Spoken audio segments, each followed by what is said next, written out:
दीपा सुबह सुबह किचन में धीरज के लिए पराठे बना रही थी। तभी उसकी सास शकुंतला देवी आ गई और उसने दीपा को पराठा बेलते हुए टोक दिया। अरे बहू, ये क्या कर रही हो? तुम्हें शायद पता नहीं है कि धीरज तिकोना पराठा नहीं खाता। धीरज को चकोर पराठा पसंद है। माँ जी, अब तो मैं तिकोना पराठा बना चुकी हूँ, ये वाला दे आती हूँ। धीरज जी बहुत देर से ऐसे ही बैठे हुए, दूसरा पराठा चकोर बना दूंगी।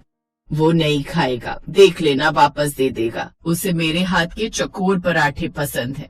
दीपा धीरज के लिए पराठा लेकर जाती है। तिकोना पराठा? पर मैं तो चौकोर पराठा खाता हूँ। माँ ने तुम्हें बताया नहीं? बताया था, पर तब तक मैं एक पराठा बना चुकी थी। ये वाला खा लो, फिर नेक्स्ट चकोर बना दूंगी। हाँ ठीक है, खा लेता हूँ, पर एक काम करो, दूसरा वाला माँ बना देंगी। माँ? हाँ बेटा। आप कुछ कर रहे हो क्या? मेरे लिए एक चौकोर करारा सा पराठा बना दो। जब तक मैं आपके हाथ का पराठा न खा लूं, तब तक मेरा पेट ही नहीं भरता। हाँ हाँ, भी बना देती हूँ। बेटा दीपा बहू, तुम भी खा लो, मैं तुम्हारे लिए भी बना देती हूँ। धीरज और दीपा की शादी को 2 महीने हो गए थे। दीपा का मन था कि वो अपने हाथों से धीरज के लिए खाना बनाए, पर जब भी वो धीरज के लिए खाना बनाने जाती तो सास टोक देती। इसी वजह से दीपा को कभी कभी बहुत दुख होता था। सब्जी ले लो। सब्जी वाले भैया, जरा रुकना। बहू, तुमने क्या सब्जी लेनी है? मैंने तो धीरज की पसंद की भिंडी ले ली है। शाम को उसके लिए भिंडी बना लूंगी। धीरज भिंडी बहुत शौक से खाता है। माँ जी, मैं सोच रही थी आज मैं धीरज जी के लिए व्हाइट सॉस पास्ता बनाऊं। मैं बहुत टेस्टी व्हाइट सॉस पास्ता बनाती हूँ। भैया से ब्रोकली, कॉर्न्स, मशरूम, शिमला मिर्च, बीन्स वगैरह लेनी है। बहू, तुम्हें पता भी है धीरज को ये सब खाने का कोई शौक नहीं है। उसे तो बस मेरे हाथ की रोटी सब्जी ही पसंद है। ये सब बनाकर तुम अपना समय भी खराब करोगी और चीज भी खराब होगी। वो नहीं खाएगा। रहने दो, धीरज के लिए मैं खाना बना दूंगी। माँ जी, अगर बनाऊंगी नहीं तो वो खाएंगे कैसे? उनको कोई बनाकर खिलाएगा तभी तो खाएंगे। मैं ले रही हूँ, बना दूंगी। अगर खाना होगा तो वो खा लेंगे, नहीं तो मैं खा लूंगी। अपने लिए तो बना सकती हूँ ना। दीपा ने पास्ता बनाने का सामान ले लिया और घर के अंदर चली गई। पड़ोसन मालती ये सब देख रही थी। होता है शकुंतला, ऐसा ही होता है। मेरी बहू कविता भी शुरू में ऐसे ही करती थी। आज देखो, कल तक मेरा बेटा राहुल मेरे हाथ का ही खाना खाता था और सबको कहता था कि माँ के हाथ के खाने के अलावा मैं किसी के हाथ का खाना नहीं खाता हूँ। समय कैसे बदल गया। कविता के हाथ का खाना उसे इतना अच्छा लगने लगा है कि आज मुझे कहता है कि तुम क्या घास फूस बना लेती हो। मुझे तो लग रहा है तुम्हारा हाल भी मेरा वाला ही होने वाला है। इसीलिए मैं यही कहूंगी कि तुम बिल्कुल भी ढील मत देना। अपने बेटे के लिए खुद से खाना बनाना। बहू को बिल्कुल भी मत बना देना, वरना बेटा माँ के हाथ का खाना भूलकर बीवी के हाथ के खाने का दीवाना बन जाएगा। पड़ोसन मालती शकुंतला को भड़काकर अंदर चली गई। शाम को एक तरफ शकुंतला देवी भिंडी काटने लगी और दूसरी तरफ दीपा पास्ता बनाने लगी। तभी धीरज आ जाता है। अरे वाह, आज तो किचन से बहुत बढ़िया खुशबू आ रही है। माँ, तुम कुछ स्पेशल बना रही हो क्या? नहीं, अभी तो मैं बस भिंडी काट रही हूँ। तेरी पसंद की भिंडी बनाऊंगी। दीपा बना रही है पता नहीं क्या, पास्ता वगैरह कुछ। मैंने तो मना किया था कि तू पास्ता नहीं खाता। पास्ता? वाह दीपा, तुम पास्ता बना रही हो? White sauce? पता है, मेरा फेवरेट है ये। अच्छा, आपको पसंद है? फिर तो मैंने बिल्कुल ठीक किया पास्ता बनाकर। माँ जी बोल रही थी कि आप इस तरह की चीजें नहीं खाते हो, पर मैंने कहा अगर बनाऊंगी तो आप जरूर खाओगे ना? हाँ, क्यों नहीं, जरूर खाऊंगा। तुम बनाओ, तब तक मैं फ्रेश हो जाता हूँ। धीरज अपने कमरे में चला जाता है। ये सब देखकर शकुंतला देवी के मन में चिढ़न पैदा होती है। इतनी बढ़िया करारी भिंडी बनाऊंगी ना कि मेरा बेटा उंगलियां चाटता रह जाएगा। माँ जी, आप भी खाकर देखो ना मैंने पास्ता कैसा बनाया है। धीरज जी को तो बहुत पसंद आया। मुझे नहीं खाना ये पास्ता वास्ता, मैं नहीं खाती। मैं भिंडी बना रही हूँ, मुझे तंग मत करो। कुछ देर बाद धीरज कमरे से बाहर आता है।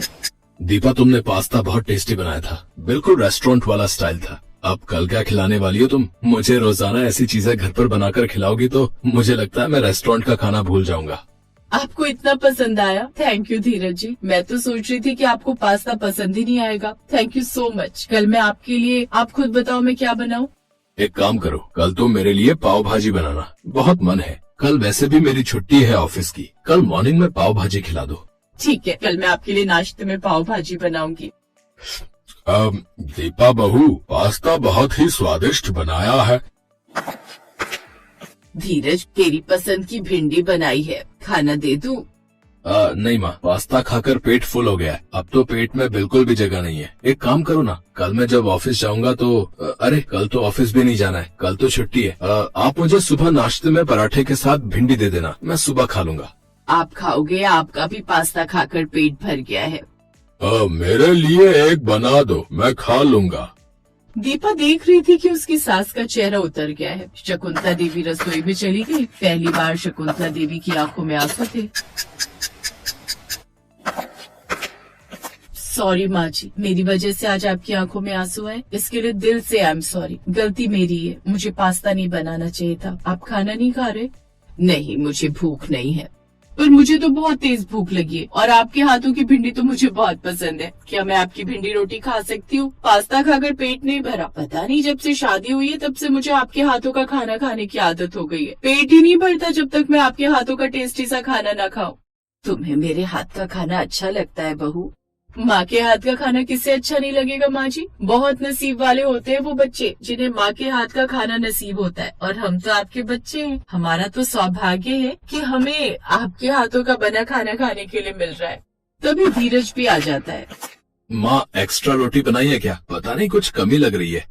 एक रोटी दे दो भिंडी के साथ। दीपा, तुम्हें पता है जितना मर्जी मैं बाजार का खा लूं या घर का कुछ और खा लूं, पर जब तक माँ के हाथ का खाना ना खाओ ना, तब तक मेरा पेट भरने में कहीं ना कहीं कसर रह जाती है। मैंने थोड़ी देर पहले मना कर दिया था कि भूख नहीं है, पर थोड़ी देर बाद देखो अब फिर से भूख लगने लगी। पेट भी कह रहा है कि जब तक माँ के हाथ का खाना पेट में नहीं जाएगा तब तक वो भरेगा नहीं। चल पागल, कैसी बातें करता है, अभी देती हूँ। माँ जी, आपने भी तो खाना नहीं खाया। चलिए हम तीनों मिलकर ड्राइंग रूम में खाना खाते हैं। हाँ, ये ठीक रहेगा माँ। चलो आज तुम भी हमारे साथ खाना खाओ।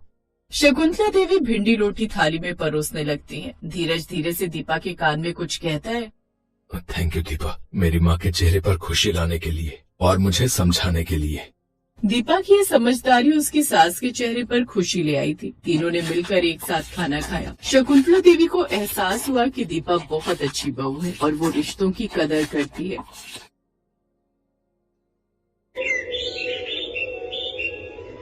बेलापुर में गायत्री देवी अपनी दो बेटियों स्वाति और अमीषा के साथ रहती थी। गायत्री के पति की मौत कुछ साल पहले ही हो गई थी। अब गायत्री अकेले ही अपनी दोनों बेटियों का पालन पोषण करती। मेरी दोनों बेटियां स्कूल से आती ही होंगी, मैं उनके लिए खाना बनाकर रख देती हूँ। कुछ ही देर में उसकी दोनों बेटियां स्कूल से आ जाती हैं। आ गई तुम दोनों, अब जल्दी से हाथ मुंह धो लो, मैंने तुम्हारे लिए खिचड़ी बनाई है। गायत्री की बड़ी बेटी स्वाति अपनी माँ की बातों को नजरअंदाज करते हुए उसे झट से गले लगा लेती है। माँ, आपको पता है मैं कितनी बड़ी खुशखबरी लेकर आई हूँ आपके लिए।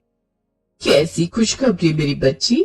माँ, मैंने अपनी 12वीं पूरी कर ली है और अब आगे की पढ़ाई के लिए मैं कैलिफोर्निया जा रही हूँ। अब मैं वहीं रहकर पढ़ाई करूंगी, फिर नौकरी करूंगी, और आप चिंता मत करना, मैं आपको वहीं से पैसे भिजवाती रहूंगी।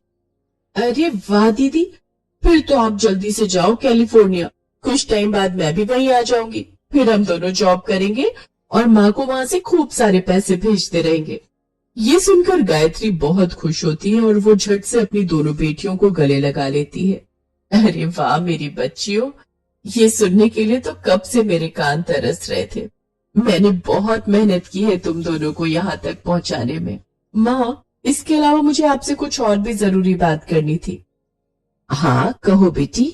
माँ, वो मैं एक लड़के से प्यार करती हूँ। उसका घर और ऑफिस कैलिफोर्निया में ही है, तो मैं वहीं जाकर पढ़ाई करूंगी और नौकरी भी, और शादी करके वहीं रहूंगी। कैलिफोर्निया?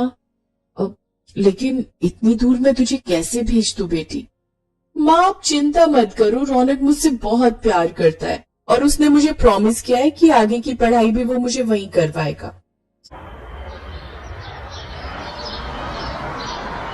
स्वाति के कहने पर गायत्री रौनक से मिलती है। रौनक अमीर था, इसलिए गायत्री अपनी बेटी की खुशी के लिए उसकी शादी उससे करवा देती है। आप परेशान मत हो ना माँ, मैं कैलिफोर्निया जाकर नौकरी करूंगी और वहीं से आपको पैसे भिजवाती रहूंगी, ताकि अमीषा की पढ़ाई में और घर खर्च में आपको कोई परेशानी ना आए। कोई बात नहीं बेटी, अब तुम्हारी शादी हो गई है, इसलिए अब तुम्हें पहले अपने परिवार को देखना है, वही तुम्हारे लिए जरूरी है। और रही अमीशा की बात, तो उसकी पढ़ाई की जिम्मेदारी मैं खुद ही उठा लूंगी। ऐसा कहकर गायत्री स्वाति को विदा कर देती है। स्वाति अपने पति के साथ कैलिफोर्निया चली जाती है, जिसके बाद गायत्री फिर से कड़ी मेहनत करती है और काम करके अमीशा को पढ़ाती है। ऐसे ही 3 साल और बीत जाते हैं और अमीशा 12वीं पास कर लेती है। आखिर मेरी छोटी बेटी की 12वीं पूरी हो ही गई।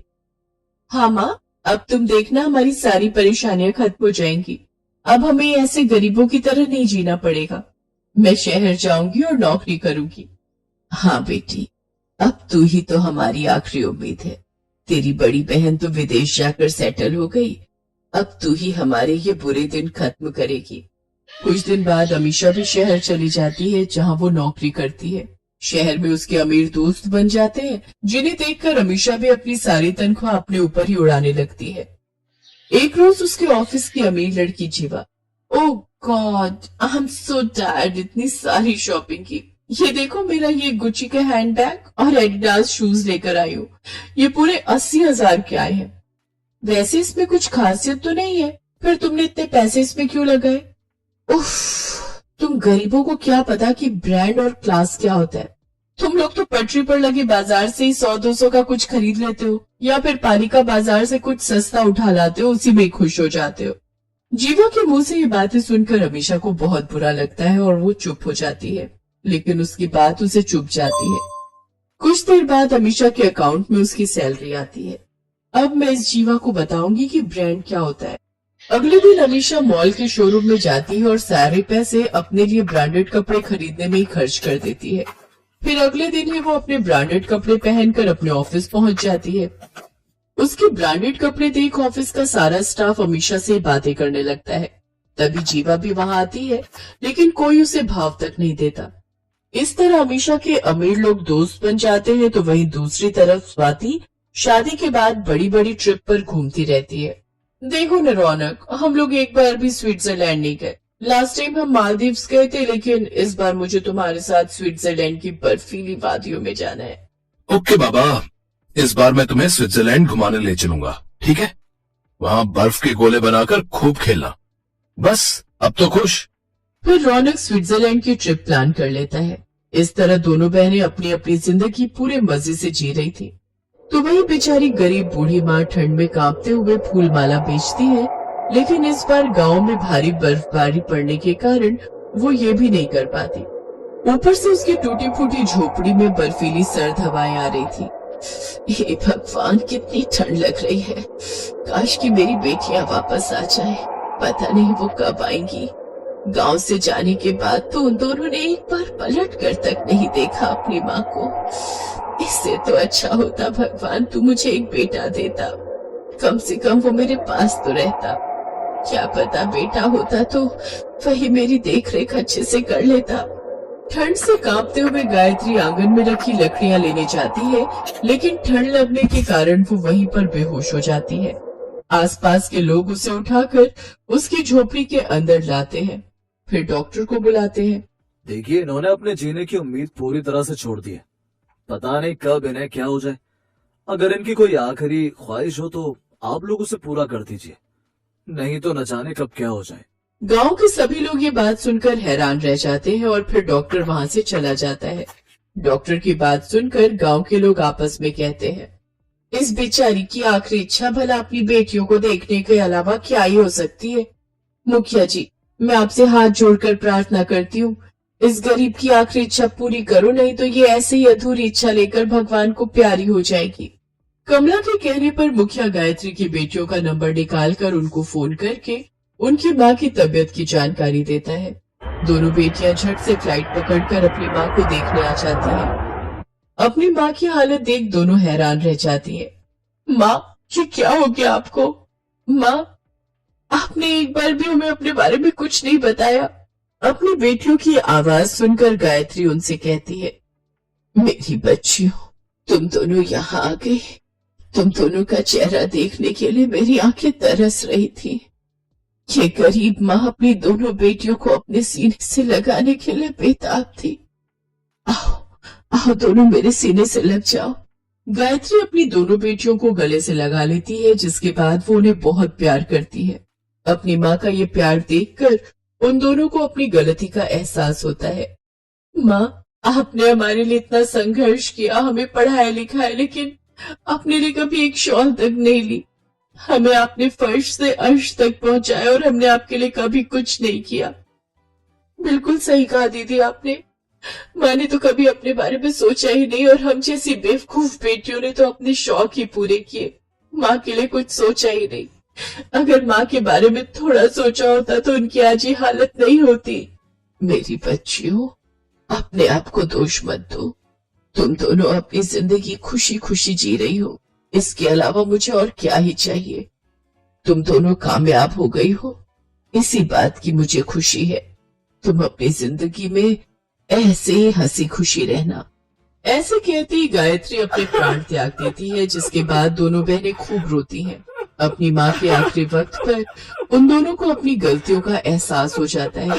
इस तरह दोनों बहनें अपने दिल में पछतावा लिए वापस शहर और विदेश जाकर अपनी जिंदगी अपने तरीके से जीने लगती हैं।